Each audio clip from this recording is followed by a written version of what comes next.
I'm Deborah Owens, America's Wealth Coach, and it's time to get wealthy. You're going to learn exactly what you need to know and do to finally achieve the level of financial success you desire and you deserve. Women of color were responsible for 89% of businesses that were launched in 2019, but many of them will not even achieve six figures in revenue. So what do they need to do? Well, we need to do to finally get beyond that seven-figure mark. Well, joining us today is someone who's going to share exactly that. But here's what they don't want you to know about women of color starting businesses. The first thing is it's the fastest growing demographic. And secondly, only 2% of women-owned businesses even achieve seven figures. And then finally, 90% of those businesses don't reach six figures. And that's why I'm excited to have our next guest on. She's Betty Hines. She's founder and CEO of Women Elevating Women. She's a business strategist and has a platform designed to make sure that women of color get access to resources and capital. And that's why I want to welcome Betty Hines on Get Wealthy today. Thanks for joining us, Betty. Hi, Deborah. Good to see you. Good to be seen. Well, I'll tell you what is really interesting about you is that I've known you for years. You were a former financial services executive with one of the largest insurance companies in the world. You launched your own insurance company, just to give folks a little bit of background. And now I know for the past decade or so, you've been sort of a strategist with women-owned businesses. So I'm excited to hear your insight. But most importantly, I want to ask you, what was the catalyst for you starting Women Elevating Women? My purpose and vision for starting Women Elevating Women, or WOO, as we affectionately call it, is because I saw a high number of a large volume of women of color who just couldn't get past the six figures. They were stuck. And a lot of it had to do with their inability to access capital, and not just access capital, but secure the capital. And they didn't know about some of the basics, which I call my 5 C's of success. So for that reason, I wanted to reach out to them and also share with them my victories, and not just my victories, but my losses, because they can't always embrace your victories, but they can understand your losses and missteps. And I did not want them to make the same missteps that I do. So that was the catalyst. I wanted them to go further and elevate higher.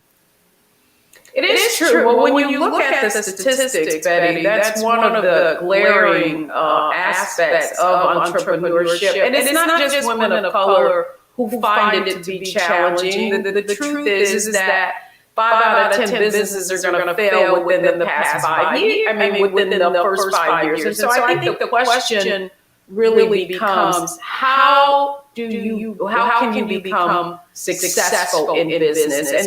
And I think that what I want to begin with is just the framework and the model that we use on Get Wealthy for success, and that's mindset, strategy, and execution. So I really want to start there with you, just around the mindset. What are the attitudes, beliefs, and behaviors that you believe women who are able to scale need to have? Thank you for asking that question, because what I did, my 5 pillars are based off successful women entrepreneurs and successful executives. And I will jump to the first one, which the 5 C's is collaborate. And we don't have that mindset. I don't like to say this openly, but we're getting better at it. Women struggle with collaborating with each other. And for that reason, one of the things that I demonstrate in the sessions that I have is that you can go further together if you collaborate. So that is one of the things. And the other one are the business connections. We don't do the introductions for each other because you know somebody that I might know and vice versa. So why not share that introduction so someone else can take it a little bit further? And as you've heard this said many times, lift as you climb. And these are just basics that we need to teach and learn from each other. So the 2 key out of the pillars are learning how to collaborate and learning how to connect. Those are vitally important. And those are traits, behaviors. That's a mindset that we need to learn how to embrace. Well, it's interesting because I would submit to you that is not only relatable in entrepreneurship, but business as a whole. True. And so the next question that I have for you really is just around mindset. I know that there are a larger percentage of first generation entrepreneurs as women of colors and as women of color. And I wonder what your perspective is on that, maybe being an impediment to growing. No, I'm not so sure I would call it an impediment. It's a learning exercise, and that's all part of the mindset. When I was growing up, we for me, didn't think about being an entrepreneur. It was always to work for somebody else. And to work for somebody else, scale that corporate ladder, and then you'll be successful. You'll be safe. So the mindset then was like you work there for 25, 30 years and then retire, and you're no more the good for that. You've helped that business soar and scale and be profitable, but they did that on your back. And that was one of the reasons why I made the decision to let's give it a shot. Let's become an entrepreneur. I'd rather have tried it than not try it. And we did do that when we decided to go out and become successful by launching a property and casualty company, a boutique company. So we did that. But it is a certain mindset. It's determination. It's wanting to be on your own and to have your own hours. You work very, very long hours, as you know, but just being your own and having your own, to me, is very fulfilling. And that's what I feel is my destination and my purpose here on this planet. Well, it's interesting that you characterized it in that way, because that's one of the mindsets that we really talk about on Get Wealthy.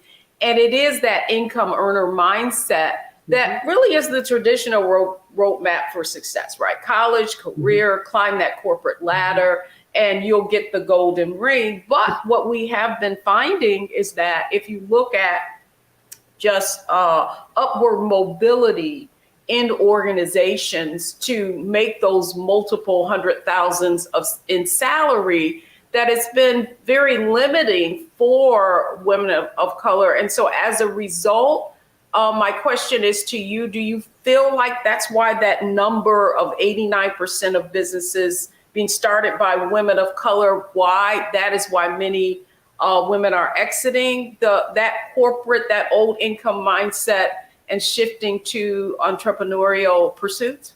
Oh, absolutely. No doubt, no doubt. They want to be on their own. They want to be able to do multiple things. And when you sit back and you think about it, the time and effort, the time energy that you put into somebody else's corporation, you could be doing for yourself. And so you've learned, if depending on where you've worked, you've learned those basic skill sets, and they're transferable. Certain skills are very, very transferable. And I'm proud and happy that we're recognizing that and taking those skills, transferring it into our own, and then making it for our own, modeling it to something that we can work with. Yeah, so I want to push back on you on that, and what I would say is that if I look at my own trajectory, and you've known me for years, I've been in and out of entrepreneurship in terms of organizations, and I found it so tough for many years to get past those six figures, because I do feel like one of the things when we go into entrepreneurship that we may diminish is the fact that we have this corporate business model of support around us, and it can be difficult understanding how to create that in a budding business, a new business, particularly when you don't have access to capital to be able to buy those kinds of services and hire people, right? Right. To have them around you supporting you. You're right. Experience that myself. There's a comfort level when you're in corporate America. One of the, if you could, a do-over is that when we go into entrepreneurship, people of color, that not all, I won't label everybody, that we think about using our own money. We try to borrow from auntie, uncle, kids, what have you. Whereas those aren't lessons, at least I wasn't taught from my parents. Use other people's money. I mean, you hear that phrase a lot, and it's not just using their money, but we need to be taught how do you get access and secure that money. So until we learn those traits, we're unable to destroy the tradition of, okay, you use your own money, no debt, and not all debt is bad. So that is a change in our thinking, and it has to be that we encourage the other entrepreneurs of color to do likewise. That is why it's important that they have models. And there's a saying by the 100 Black Men, and I'll probably slaughter it, but they say, if you see it, you can believe it. I frequently bring other successful women of color into and tell your story. What was your journey? I mean, it's not like you came or gifted with a family trust. What steps did you take that allowed you and gave you the confidence and the courage to go out and get that funding, those grants? What did you do? What was your course of action? And that's what we need to push back and share with those who are coming up. No, I really love that you said that, because we came right back to mindset again, risk aversion, debt being bad debt. And so much of that can be limiting. And to your point, I mean, when I started Owens Media Group, I, used funds from my 401k. I didn't take it out. I took a loan from it and paid it back. And I did all these different things that I felt necessary so that I wouldn't have even someone coming out of the investment industry with a higher propensity for risk. But on the personal side, what I didn't want to do was risk our personal assets. And that brings me, this is a great transition into our next conversation, and that's around strategy. So when we come back, we're going to talk about strategy. So what do you, if you are a business owner trying to scale, need to do so that you can accelerate your growth and go to six figures and seven figures and beyond? We'll tackle strategy when we come back.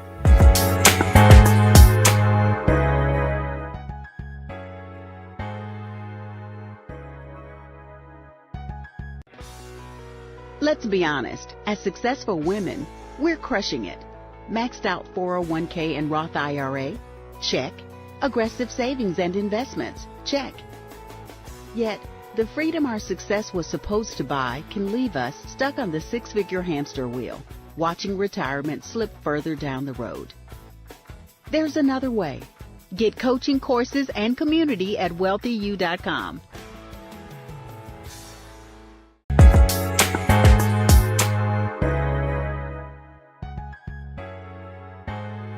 Welcome back, everyone. I'm Deborah Owens, and we're talking about one of my favorite topics, and it is entrepreneurship and the fact that women of color are starting businesses at a rapid rate. Joining me today is Betty Hines. She's a business strategist and also founder of Women Elevating Women, WOO, as they so fondly call it. Betty, I really admire the fact that you saw a problem, and this challenge really is with women of color not accelerating their financial growth. And in your business, you have a platform that provides resources. And so I really want to get into strategy and talk about your specific framework that you alluded to, prior to this, that is kind of that framework for how women of color can succeed as entrepreneurs. I share this with the women that I work with all the time, and that's we need to learn how to get out of our zip code. We so traditionally want to stay within our own little circle. We want to stay within our own little county and within our own state. You've got to spread your wings. I think that, and that's what I do with my platform. That's why it's virtual. You got to go north, south, west, east, and out of the country to get and gain knowledge from other resources. But that said, I am a huge proponent and I advocate peer advisory groups, and for a number of reasons. Get groups together so you can share your experiences with each other. Women learn best experientially and learning from other women and what they do and what they've done and how they got it done. So we shouldn't shy away from that. And not all peer groups are the same. But I encourage people to get with a peer advisory group. As they say, you can go faster alone, but you go faster together. It's great to be able to be in a peer advisory group. Bring your pressing issue to them if you have one, because you don't have a corner on that market. Some other business person has experienced what you have experienced. And so what they can do is share that knowledge to you. Like, look, and I don't care what industry you're in, because some will say, well, I'm in this field and I'm in that field. I don't care. You share the experience and they can give you some insight on how you can prove and how you can maybe do it a little differently. So that openness and willingness to accept that is the big part, that you don't know it all, and get in the right peer advisory group. Well, it is interesting. I think about my own experience with different business groups. And I do think that if you, depending upon your background, if you've come out of a corporate background, I did feel like my investment background and all the issues that I had about compliance and, not divulging things kind of limited my ability to be really transparent, right? Thinking that, thinking from a risk perspective. And I do feel like for business owners, when you get out here, you kind of, you don't want to feel like you're putting your success in jeopardy. But one of the other questions I have for you is, you mentioned that you have a framework called the 5 C's. And you mentioned earlier, one was collaboration. What was the other one? It's connect, collaborate, connect. Mm-hmm. And I do find it interesting that really the perspectives that you've given us really is about that ability to collaborate with others, and it being a catalyst for unleashing our growth, because we're basically getting insight, right? Real insight from actual people. And maybe we can compress the time it takes us to get to that next level because we've gained from their experience. Absolutely. And not everybody knows how to collaborate. There's different personalities. So that's why if you're in a group, that other person, that's one of the things that I do because I've been around. I have no issue, and find an organization where there is an issue where you can just simply take that group and do the introduction for them on their behalf, so they can teach them. There's introverts, there's extroverts. We understand that. I'm okay with both, but do the introduction for them so they can collaborate. What my strategy is to bring two women together or organizations together and say, have you given some thought about collaborating based off the different skill sets and the attributes that are in each one of their businesses? Because people don't think like that. They always think of themselves as the Lone Ranger. So that is an art. It's something that can be learned. It's not always inherent, but they can learn it. And then the connection. The connect piece is everybody knows somebody, as I said earlier, that you can connect with. Make those connections. And that's what I do as part of my strategy, is connecting you, because I spend an hour with you going over your business objectives, and I'll connect you with another individual who I think can enhance you not only personally, but also in your business. And those things are critically important, I think, to scale. Yeah, I love the way you're framing this, because I do feel like it's not you kind of how you are introduced in, right, can really accelerate that relationship, is because that person, and I believe this is the most valuable capital of all, is leveraging their social capital with you, right? Introducing you to that person that you already have a relationship with.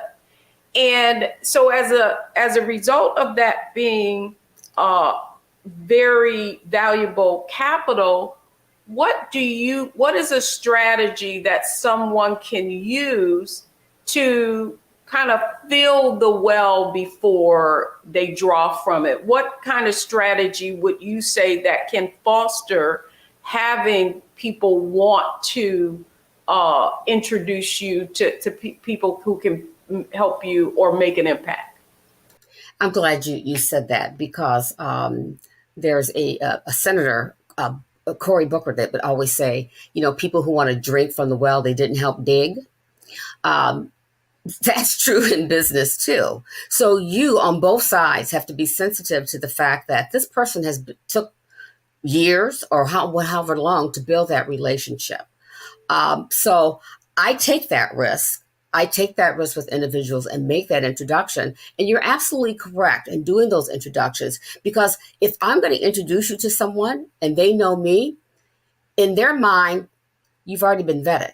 I'm not saying they're going to do their own vetting process, but that's like a thumbs up.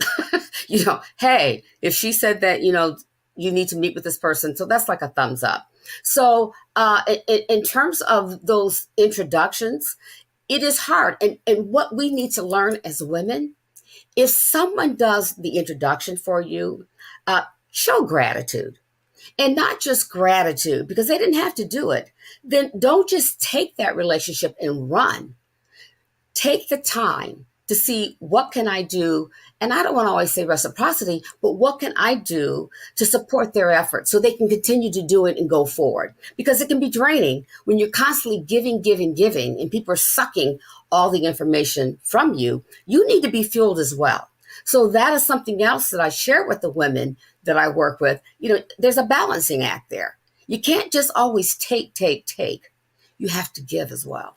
And that was the point that I wanted to make, because I do feel like I know people who are very generous, and I know you are one of them, Betty, someone who is willing to share their network with others. Mm-hmm. And I do feel like what can happen with many women mm-hmm. is they feel like they're giving, and they're not getting anything in return. And that in itself can be an impediment, yes. right, to wanting to do what you should do, but feel like, you're being taken advantage of. Mm-hmm. One of the other strategies that I want to make sure we touch on in this segment, that is that what you mentioned in the beginning, and that is access to capital. What advice would you give women entrepreneurs about finding asset to capital that is, how do I want to put this from my investment side, that is not onerous, right? And that is good terms. Right.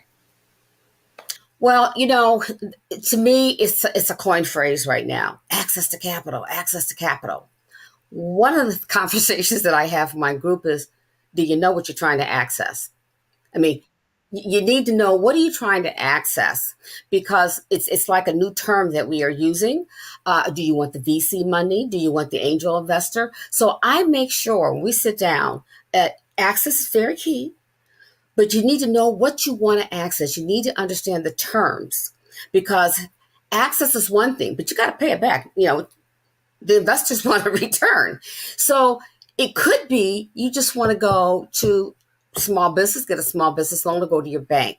So there needs to be the understanding. But having talked about the access, because we've talked about access, everybody, I shouldn't say everybody, but there's a lot of corporations, banks, who have you, in corporations jumping on access to capital, access to capital. It's out there, but securing it, to me, has been the stopgate for a lot of people. And I'm working through that right now. I know it's out there, but how do I get it? I mean, got everything in line, paper in order. When you gonna give it to me? How do you secure that? That's exactly right. And I feel like that's why that's the frustration that people feel. And so this is a great time. We're gonna transition to our execution. And that is the point that you were making. It's one thing to want access to capital, but what are the steps that I need to go about to make sure that I'm able to secure it? So when we come back, we talked about mindset, we talked about strategy, and the third part of our success framework is execution. And that's what we're going to talk about next. So don't go anywhere. We'll be right back. We wish to plead our own cause. Too long have others spoken for us. This is an opportunity for us to be able to speak to our issues. Y'all better understand something real quick. We ain't going nowhere. It is a continual battle that we see all across this country. Revolution will not be televised. The revolution will be streamed. All momentum we have now, we have to keep this going. He makes sure that our stories are told. Roland Martin's doing this every day. You can't be black-owned media and be scared.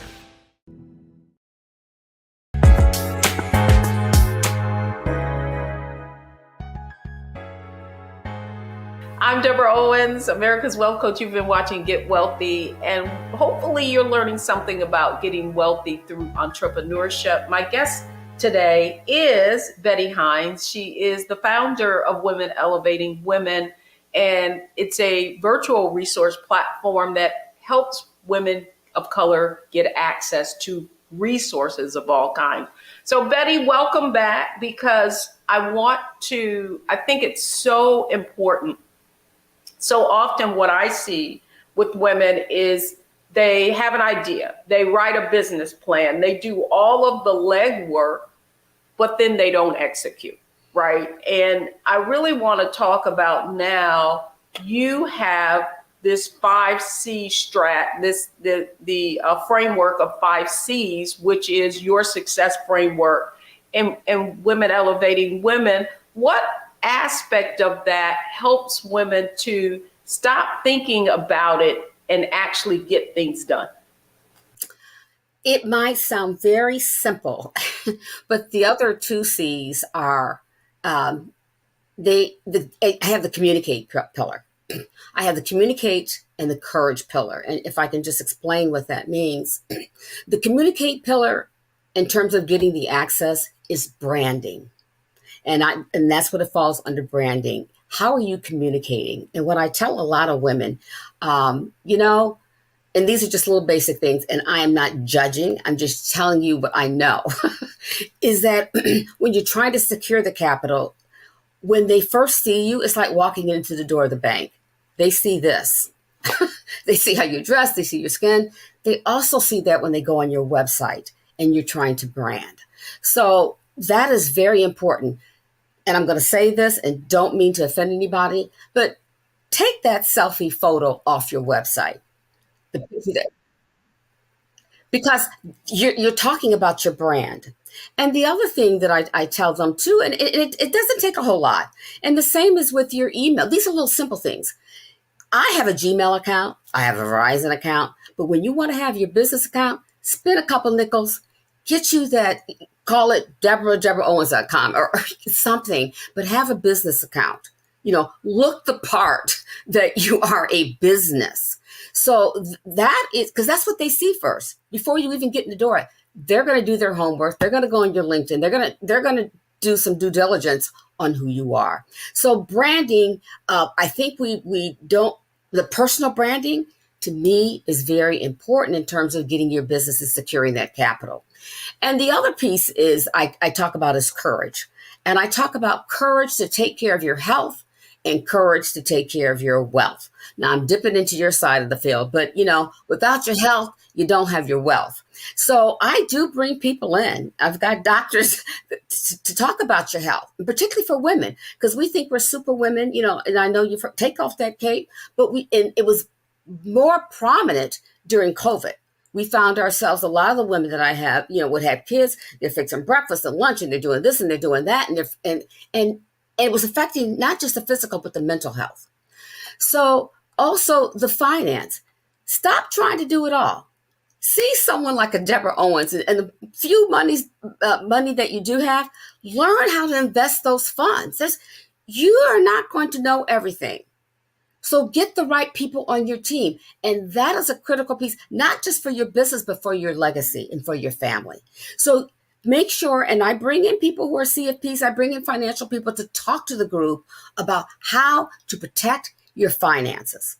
Well, it is interesting. I think for entrepreneurship, very early on, even coming from this background, so much of my desire to want to be successful caused me to, because I didn't have that system in place that I had in corporate in terms of a 401k and all of the other benefits, the health savings accounts, the life insurance, all of those other benefits that I had through my employer. I really didn't know how to make that transition.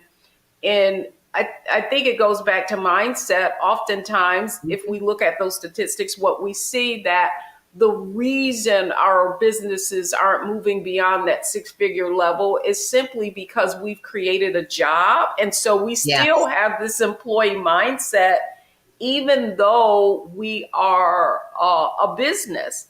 And so I guess my question to you, Betty, really is what, because I love the fact that one of those C's are courage.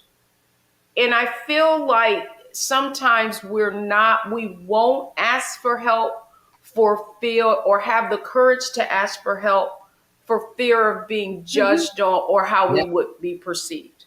Mm-hmm. You're right. And I'm in that box. I had to do a personal SWOT analysis. And when I did, because there's the business SWOT, and I did the personal one, it was so revealing that I did not want to ask. Now, I can ask for everybody else, but I didn't know how to ask for myself. So it's very revealing, and that is typical. I don't want to. I said it. It's typical woman of color. We don't want to ask for help. We can do it. We can do this and do that and do that and do all these things. Do all the jobs. But we got to step back. If you're going to run a business, you got to step back. And it's to bring on the right people. You don't have to hire them, do a 1099. Bring on the right people to help you where their expertise is their expertise. If you're going to run it like a business. And the financial piece to me is huge. I have a CFP that's working with me because you're right. In the corporate world, you had all those, the 401ks and all those other bennies. You had stock options, all that.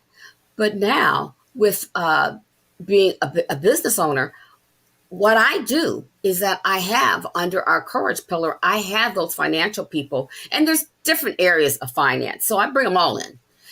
They meet with the Woo crew and they talk to them and tell them what the benefits that they have to offer. And then they can meet with them one-on-one, because that's something else that we don't do and that I do in our peer advisory group.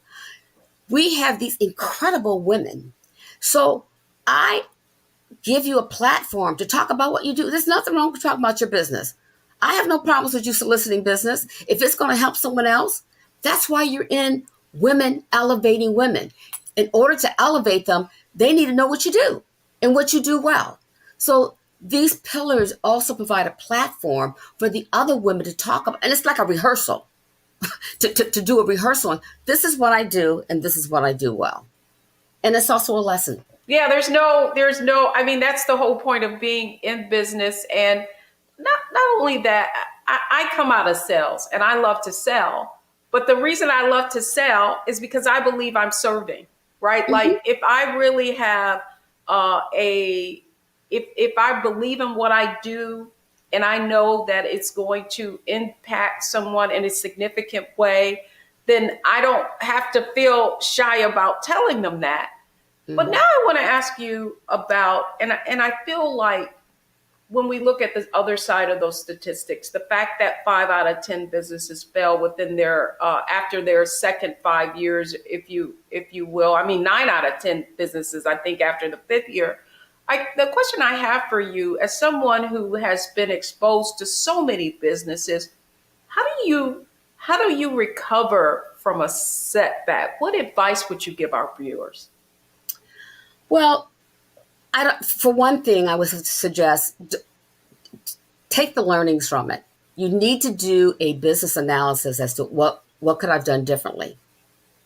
What steps could I have taken differently? And don't do it by yourself. Do it first, but then get some trusted advisors to give your opinion. I would like to think that you have an advisory council, because if you have people, you don't have to be a $10 million or $20 million business. Get you an advisory council and run those. Make sure you're bouncing those ideas off your advisory council. Because Betty, you just mentioned that. I want you to explain to our viewers what an advisory council is, because sometimes I think we look at it as, sort of a board of directors, mm-hmm. but an advisory council is more, would you say, informal? And how would I go about crafting one for myself? Great question. I have an advisory council. One of the first things I did is look at my own competencies. And I did like a grid. What are my strengths? And then things list the competencies that I need assistance with, that I'm not strong in. Marketing and the social media and all that. And that's who you recruit. And you let them know up front, like, I need your support, not help. I need your support. I need your support in being on my advisory council to help me, to assist me in taking this to the next level. If you look at my website, take a look at the advisors that I have to the CEO. And we're going to be reposting my advisory council. But the advisors to the CEO, these women, 4 of them, are 50 fastest women-owned led business. You will find that women, and this is women, they want to help, but people have that fear. They don't have the courage to ask them for their support. Ask them. So they say no. And you're in sales. You know what a no means. That's just an opportunity to go ask again. So you ask them. Or it's not now. It's right? not now, right. So ask those people. Yeah, ask those people to come on. That's what I did. And I've been very grateful that I do have advisors to the CEO that are doing $600 million and the first Black woman to take 2 companies public on the New York Stock Exchange and SPACs. And I have that. I have a marketing person doing $100 million that's going to take me up on, and I'm okay with it. I have no shame. Yeah, yes, I will be there. We can show me. But the council, you really need to get people, be honest with you first about, I'm not really good at that. Like, you could learn it, but why take the time when you have others out there that know how to do it, and that's what they do on a daily basis? Well, so I think you've given us so much wisdom, Betty, because I do feel like as a woman business owner that when you see someone achieving a certain level of success that you can feel like, oh, well, she's so busy, I don't want to be a bother. And I think, what I have learned, not what I think, what I have learned is it's those busy people that are the ones that are the most efficient and effective. And I think the other point that you just made is so poignant. And it really, sometimes when you're growing a business, when you're in your early stage, you may not be able to afford to hire some fancy business development firm for tens of thousands of dollars or marketing firm. But one of the ways that you can still get access to that insight is through that advisory council. And then finally, the other aspect of it that I think is very important is sometimes I know I've hired people and I've been disappointed. And part of that error in judgment was because I didn't know what I didn't know and I didn't know what to ask them. And sometimes people proffer and they say they can do this, they can do that. You can even go on their website, you can get referrals, but it never really quite tells the whole story. And I think the point that you're making, the advisory council really can be a way of you getting that access to that expertise, someone knowing your business as well, without having, to feel like you've got to have tens of thousands of dollars to do so. And you don't need to have 10, 12, 15 people. Start off, an area where you're comfortable with. You can have 2 to 3, but there's so much value in getting another opinion and to have another set of eyes on something, another set of ears on how do you think this is working, and be open for that positive feedback. That's good. That's good. Well, Betty, that takes us to our next segment, and that's our Analyze, Optimize, Maximize segment. You've covered a lot of ground, and so I want you to think of this next segment as our lightning round. How are we going to put all this together so that ultimately our viewers can take action on the great insight that you've given today? So don't go anywhere, folks, because next is Analyze, Optimize, and Maximize. We'll be right back.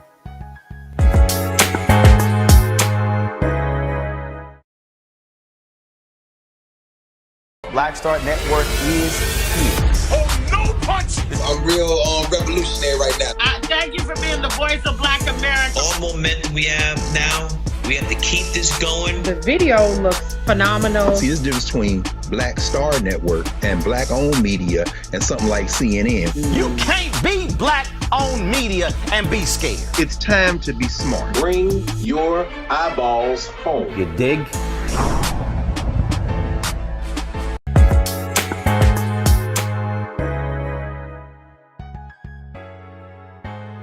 Welcome back, everyone. I'm Deborah Owens, and this is Get Wealthy, and we've been talking about entrepreneurship today. Women of color are one of the fastest growing segments. However, when you look underneath that hood, what you see is many aren't growing. And so joining me today is Betty Hines. She is a business strategist as well as founder of Women Elevating with Women, a virtual platform really designed to help women scale.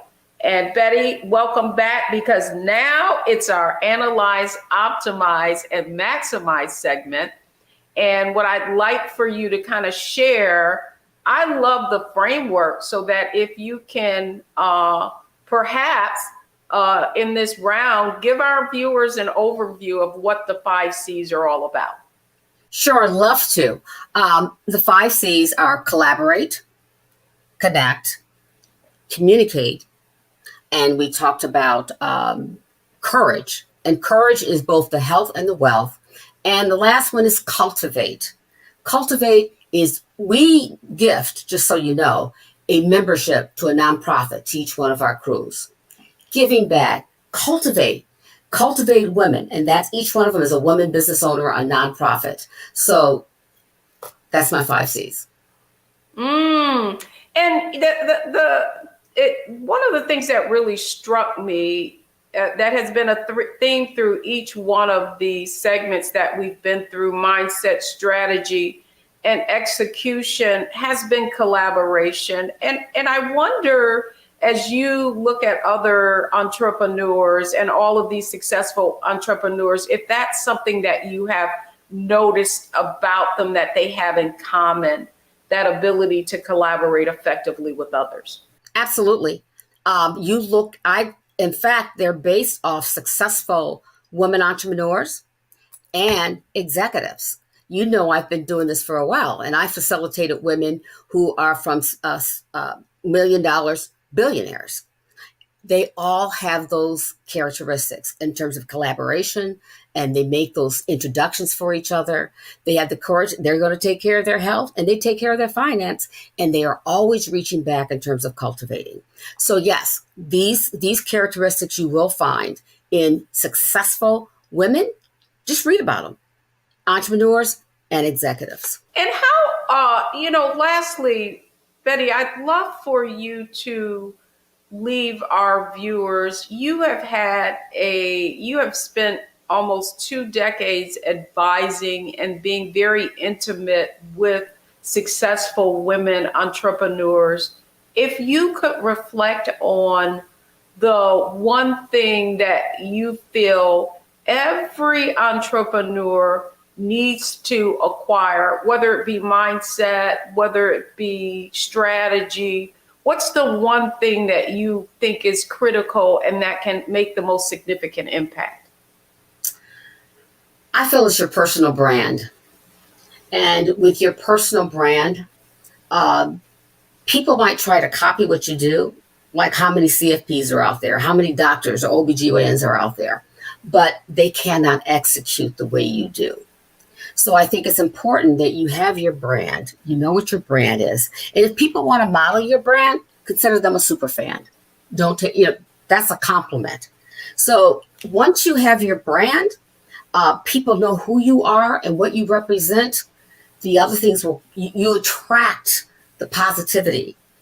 You have banks and corporations that want to partner with you. So I think first and foremost, establish your personal brand. That's good.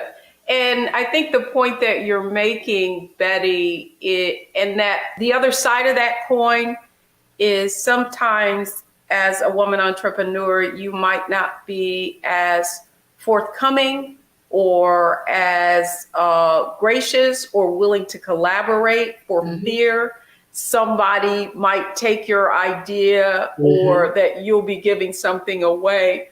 When in fact, the point that you made, it's one of our 7 wealthy habits, is everybody has a unique competitive advantage that can differentiate them. And one of the points that you're making, that could be brand, and that's something that you've seen across the board with successful women of color. Absolutely. Excellent. Well, Betty Hines, thank you so much for coming on and really sharing your wisdom on what women of color entrepreneurs need to do in order to accelerate their financial growth to 7 figures and on. Please tell our viewers how they can learn more about what you do. Sure. We just had our kickoff on January 11th, recruiting more Woo Crew members. Go to woocrew.com. That's WEWCREW.com. And you will enjoy hearing from successful women and testimonies. And then there's information on how you can become involved. Join us. That's awesome. Okay, well, folks, thanks for joining us on Get Wealthy. But before we go, here are the 3 takeaways from today's show. I'll share that with you when we come back.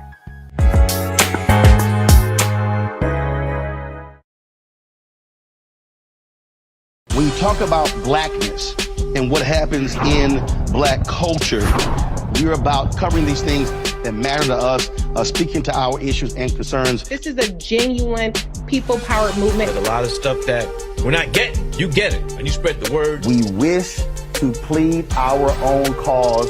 Too long have others spoken for us. We cannot tell our own story if we can't pay for it. This is about covering us. Invest in Black-owned media. Your dollars matter. We don't have to keep asking them to cover our stuff. So please support us in what we do, folks. We We want to hit 2,000 people, $50 this month, raise $100,000. We're behind $100,000, so we want to hit that. Y'all money makes this possible. Check some money orders. Go to P.O. Box 57196, Washington, D.C. 20037-0196. The Cash App is $RM Unfiltered. PayPal is R Martin Unfiltered. Venmo is RM Unfiltered. Zelle is Roland at RolandSMartin.com.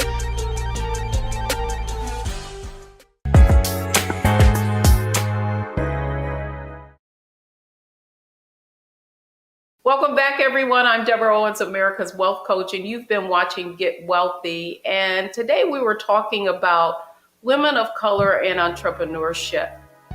Here are the 3 takeaways from today's show. Number 1, proximity dictates performance. And getting in a room and collaborating with other women, as our guest so aptly put today, is one of the keys to success in your scaling. Secondly, position yourself to prosper with others.